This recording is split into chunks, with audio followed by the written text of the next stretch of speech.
Back in Maggie Valley, a lot of people like corn-based liquors. But here, I can take a big swing on a new liquor, and I don't have to compromise. There are people from all around the world living here. They have refined palates and cosmopolitan tastes. So that allows me to experiment with international ingredients and flavors that could really put my name back on the map. One thing I've been paying attention to is something called shochu. Show who? Shochu. What's that? It's Japanese, it's real good, it's kind of soft and mellow. Two of the #1 ingredients for shochu is sweet potatoes and rice. Yeah, we got both of those in abundance. I made a lot of phone calls. I've talked to a lot of people trying to find out who knows shochu in this New Orleans market. Everyone that I've talked to said, hey, you need to talk to Steve. What's going on, my friend? How are you? Doing? Richard, sir. Steve Wilson, nice to meet you. It's my little brother, Craig. Hi, Greg. Craig and I just came up on a whole bunch of sweet potatoes and an aromatic rice. Those are two great ways to start making shochu. That's fantastic. Most people start with a rice. You can use barley as well. They then add their koji, which is a mold, traditional Asian mold. Almost unheard of in American distilling, adding specialized strains of mold to aid in fermentation is a centuries-old tradition in Asia. Koji mold helps break down starches and proteins in cooked rice and produces prized umami flavors in the final spirit, allowing Japanese shochu to command a higher price than other rice-based spirits. But there's also a risk. If the right temperature and humidity aren't maintained, toxic strains of mold can take over, resulting in severe illness or even death. Shochu is really complex. So the way that Steve is teaching us to appreciate this is almost like a wine tasting. So the reason I told y'all to meet me here was for good reason. We're here at the Delachaise, and they've always prided themselves on carrying multiple different styles of spirits, and so this is one of the few places you could go to find a shochu. I brought a couple of examples to give you just kind of a rundown, if y'all are amenable. Definitely. Yeah, All perfect. right. So yeah, I just selected a few different ones. The first one I selected, this is an example of a shochu that is made out of barley. So this is all barley. 100%. Well, barley and mold. I'm not a barley guy, but that is really good. Just tasting the shochu, I can see why it is becoming more popular down here in these states. And it's spreading around the world. We've been missing out. All right, so the next one we're gonna do is also gonna be made from barley, but this one's a different producer, so a different house style, and you're gonna taste some of the differences. There are different kojis that can be used. Oh, wow. Markedly different, right? Big time different. Even the color, I can still taste the barley in this one like the last one. And maybe a little bit of malt or something like that. It definitely has a roundness. So the next shochu we tried was a barley also, but in comparison, it was totally different. So what Steve explained to us, the difference in this taste, it was about the koji. Koji comes in different variations, just like yeast does. This is an example of a shochu that is made using a rice starter. So if you guys are loaded up with rice and sweet potatoes, this is gonna be the one that you're really gonna wanna kind of analyze. This is sweet potato. That's sweet potato. I get a little dill on this. I smell something definitely like that. It's real creamy. It coats, it's almost a coating.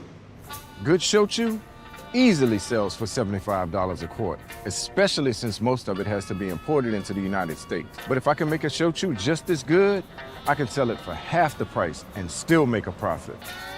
So basically, mixing rice with the koji is just a starter. That's the starter process. That's what starts developing those fermentable sugars. All of those characteristics are gonna end up in your final shochu.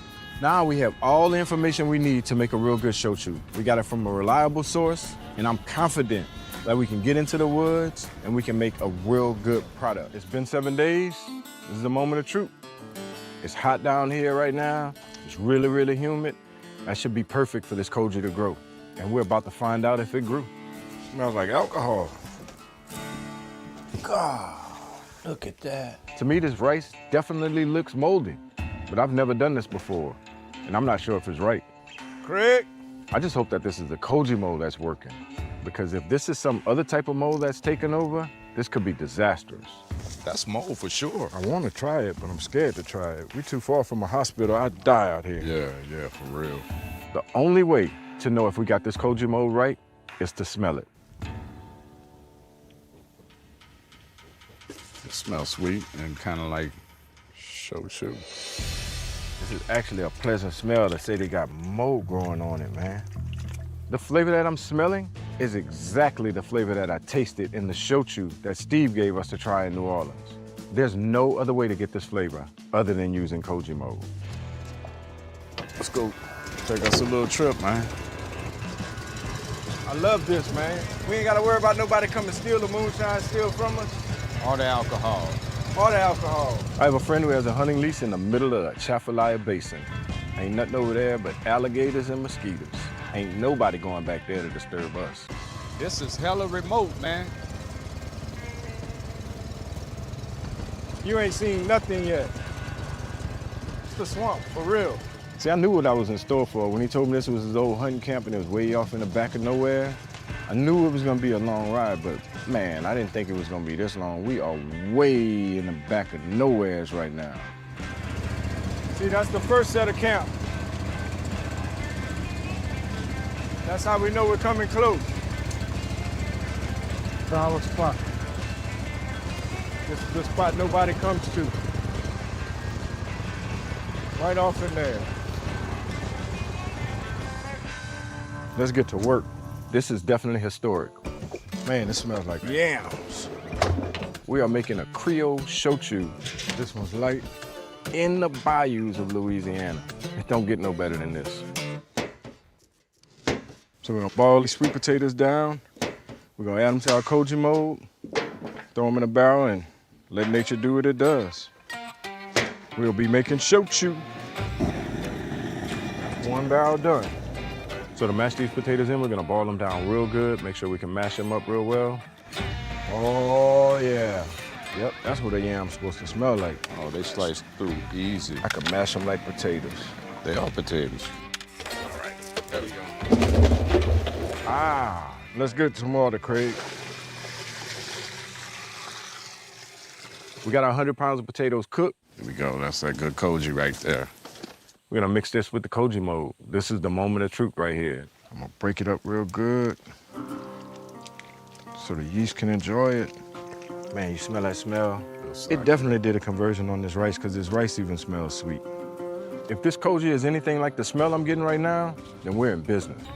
So it's been 10 days. We gave this mash a chance to work off really well. We're gonna head on back to the woods, and if it's right, we're running shochu today. So this new still, it doesn't have any bells and whistles. This is old school. It's a little work, but once we get this thing running, we should be just fine. All right, Craig, let's get started making some paste. I'm gonna start loading the still with mash. I'm gonna fire this thing up.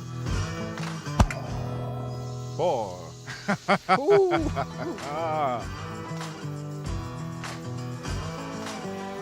Hey, you hear that, Reg?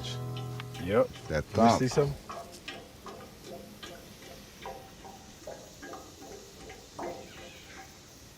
Yep. Oh, yeah, she's singing.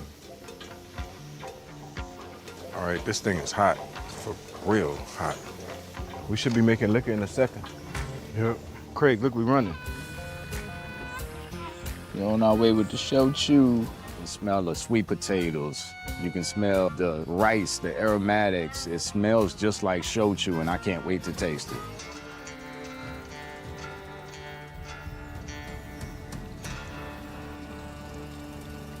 That's it. Tasting the shochu off the worm, I think we hit a home run here. Holy crap. When I'm getting the sweet potato, I'm getting the rice, I can taste the koji. It tastes like bubble gum. It's sweet. It actually reminds me of a fruity cereal I enjoyed growing up as a kid.